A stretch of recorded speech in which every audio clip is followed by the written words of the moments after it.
आजबाट हाम्रो गुन्डुमा पनि हाट बजारको सुरुवात भइसकेको छ। अनि आज चाहिँ हाम्रो सूर्य विनायक चाटमा पालो थियो है।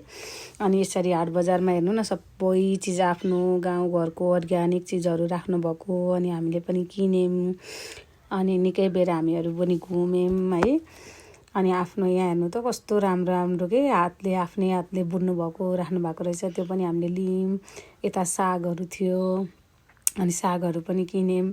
अनि कति धेरै रमाइलो लागेको के यस्तो हाट बजार चाहिँ मैले चाहिँ आफ्नो माइतमा तराईमा मात्र देखेको थिएँ नि त। अनि यहाँ काठमाडौँ आइकन चाहिँ यस्तो हाट बजारहरू भएको थिएन। अनि अहिले चाहिँ सुरुवात भयो हाम्रो गुन्डुमा पनि। अनि आज चाहिँ हामी हाट बजार घुम्यौँ।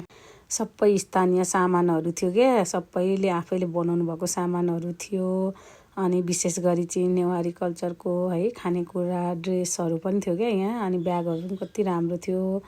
अनि हामीले चाहिँ नेवारी खाजा पनि खायौँ। यो चाहिँ हाम्रै गुन्डुमा उत्पादन भएको अर्ग्यानिक मह है साथीहरू। अर्ग्यानिक मह चाहिँदा नि सम्पर्क गरे हुन्छ।